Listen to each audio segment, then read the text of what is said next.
Assalamu alaikum. I am Ahmed Ali Nikwi and you are watching World in Focus.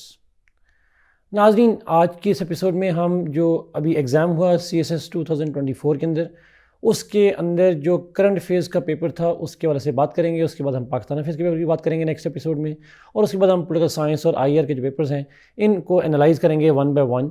और but आज की इस episode में हम जो CSS 2024 का करंट फेज़ का पेपर था which is part of the general knowledge papers, उसकी जो सब्जेक्टिव टॉपिक्स हैं या क्वेश्चंस हैं उनको एनालाइज करेंगे, उनको डिकन्स्ट्रक्ट करने की कोशिश करेंगे, अंडरस्टैंड करेंगे what is part of the questions, और फिर हम थोड़ा सा एनालॉजी कंस्ट्रक्ट करेंगे that how this paper is different from the past papers जो करंट अफेयर्स के आते रहे हैं रिसेंट पास्ट में, वो उनसे कैसे ये डिफरेंट हो सकता है। And obviously this helps students in understanding the future course and the future preparation of this examination. सबसे पहले नाज़रीन, अगर हम देखें वन बाय वन क्वेश्चन को देखें, क्वेश्चन नंबर 2 से लेकर क्वेश्चन नंबर 8 तक, और फिर वन बाय वन क्वेश्चन को डिस्कस करने के बाद फिर एक होलिस्टिक पिक्चर जो है वो इसकी देखेंगे।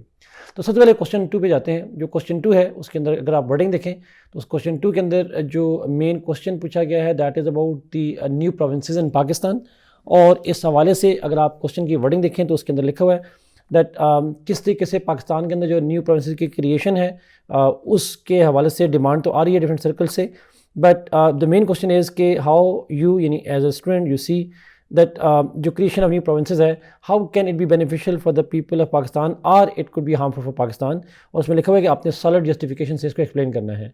तो it's a straight forward question. Obviously new provinces की जो डिबेट है ये ओल्ड डिबेट है पाकिस्तान के अंदर, बट डिबेट है, इस पे पहले भी सवाल आया था 2021 और 22 के अंदर जो करंट अफेयर का पेपर था उसके अंदर भी ये सवाल आया था न्यू प्रोविंसेस के हवाले से। वहाँ उसको पॉलिटिकल पार्टीज़ की डिमांड के तौर पर देखा गया था, और यहाँ पे आपका ओपिनियन पूछा गया क्या ये बेनिफिशियल है या हार्मफुल है। You can take any position but you have to justify it with your own examples. तो ये बड़ा स्ट्रेट फॉरवर्ड क्वेश्चन था, न्यू प्रोविंसेस की वजह से एक इंपॉर्टेंट टॉपिक था। दूसरा जो क्वेश्चन है वो क्वेश्चन नंबर नेक्स्ट क्वेश्चन जो है it is about Pakistan historic role in ECO economic cooperation organisation, और इस पर्टिकुलरली उसका जो फ्रेमवर्क है अंडर द रीजनल इंटीग्रेशन उस कॉन्टेक्स्ट में पूछा गया। And what are the future prospects of ECO for Pakistan, Pakistan के लिए फ्यूचर प्रॉस्पेक्ट्स क्या हैं इसके ऊपर जाके।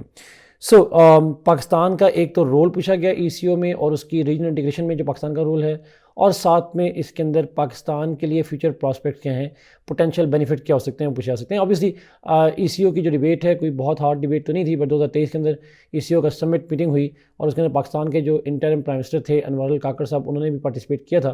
तो हुआ भी था ये सेंट्रल एशिया में, तो ऑब्वियसली इसको उस कॉन्टेक्स्ट से लिंक कर सकते हैं कि जो पाकिस्तान के अंदर पाकिस्तान का जो रोल है इन रीजनल इंटीग्रेशन अंडर ECO, अगर हम उसके अंदर बहुत से देखें तो उसके अंदर RCD की बात हो जाती है, उसके अंदर रीजनल ट्रेड की बात होती है।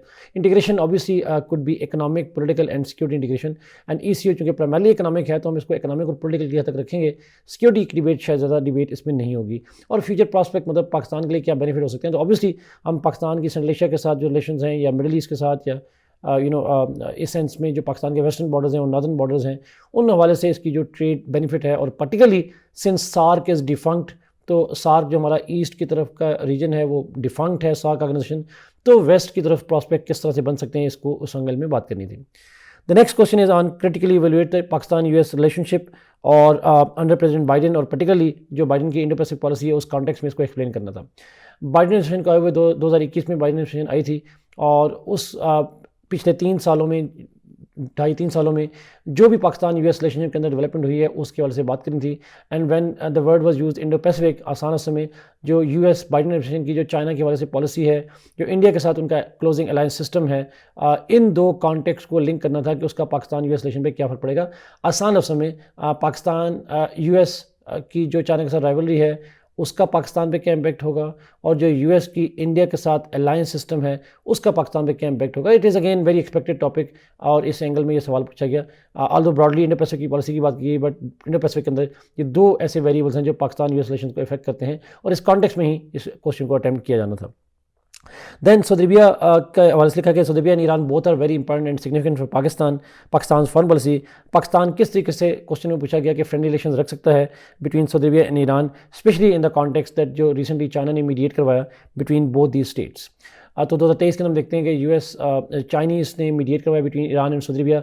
एक मीडिएशन एफर्ट था जो उनकी कोई 6 साल की राइवलरी थी एक हॉस्टिलिटी थी उसको कम करने में, उसको ख़त्म करने में और डिप्लोमेटिक रिलेशन को बहाल करने के हवाले से ये एक इनिशिएटिव लिया गया था चाइना में।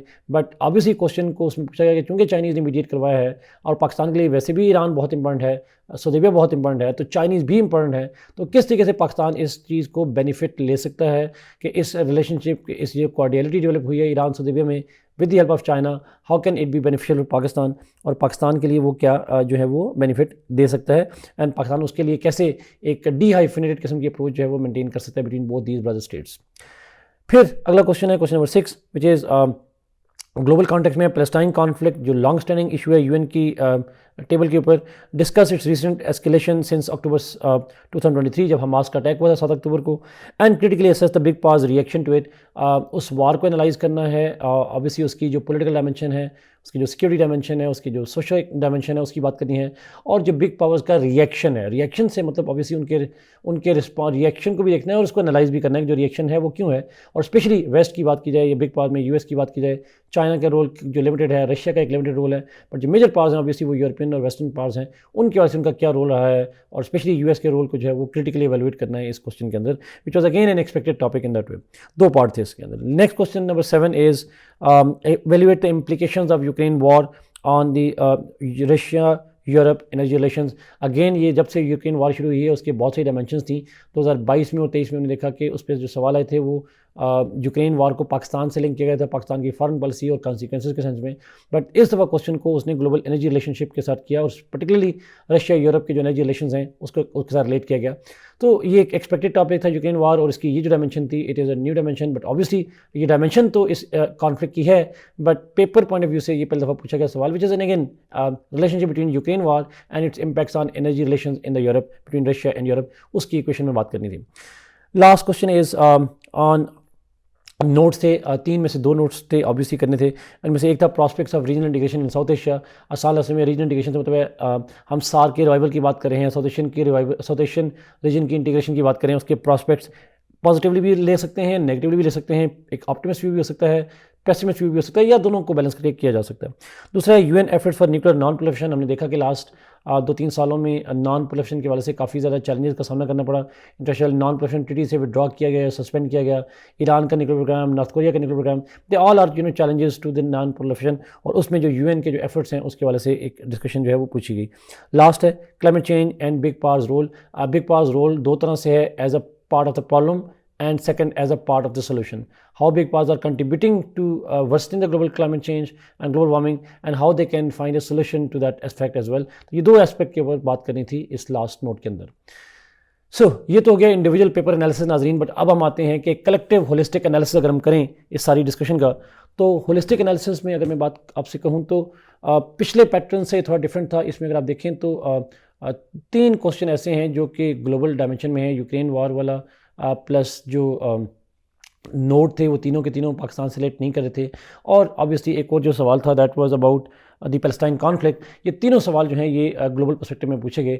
बाकी 4 सवाल पाकिस्तान से रिलेटेड थे, उन बाकी 4 में से एक सवाल जो है पाकिस्तान का डोमेस्टिक है, न्यू प्रोविंसेस का। बाकी जो 3 क्वेश्चंस हैं they are related to Pakistan foreign policy, चाहे वो ECO हो, चाहे वो बाकी जो ईरान सऊदी अरब की डिबेट हो और बाकी क्वेश्चन हो, तो वो क्वेश्चन फॉरेन पॉलिसी के सेंस में पूछे गए, which is a different trend because हम देखें तो 2021 और 22 और 23 के अंदर ये ट्रेंड नहीं रहा, फॉरेन पॉलिसी पे 3 सवाल नहीं आए थे, बट इस दफ़ा 3 सवाल जो है वो फॉरेन पॉलिसी पाकिस्तान से रिलेट किए गए। एक सवाल डोमेस्टिक पे था जो कि कंसिस्टेंट ट्रेंड है पिछले कुछ सालों से कि डोमेस्टिक इश्यूज़ पे एक या बाकी क्वेश्चन का कुछ पार्ट जो है वो आता है। ग्लोबल इश्यूज़ पे अगर देखें तो ग्रेजुअली एग्जामिनर का फोकस कम रहा है। 2021 से हम देखें तो हमें ग्रेजुअली ग्लोबल इश्यूज़ जो हैं वो कम नजर आते हैं। 2-3 सवाल जो हैं पिछले 2-3 सालों में 2 या 3 सवाल आ रहे हैं 2023 में भी और 24 में भी उस पर। तो जो बड़ा बैलेंस पेपर था, ग्लोबल इश्यूज़ पे भी 3 सवाल, फॉरेन पॉलिसी पाकिस्तान में 3 सवाल और एक डोमेस्टिक इश्यूज़ के सवाल, which is a very very balance in terms of the paper focus. But अगर मैं ओवरऑल क्वालिटी ऑफ क्वेश्चंस की बात करूं तो I don't see the quality of questions at at a standard जिसको मैं कह सकूँगी it's a very good structured paper. Questions were very good, the idea behind the question was very good, but the phraseology used in the questions is very ordinary and very common. But obviously phraseology जैसी भी हो question की sentences जैसे भी हों, the answer has to be very qualitative answer. और इस question को बड़ा अच्छे तरीके से इन तमाम क्वेश्चन का अटेम्प्ट किया था। कोई मेजर कॉम्प्लिकेशन इस पेपर में नहीं थी। I will not call this paper as an very easy paper, but obviously it is not as difficult as one could expect at this level.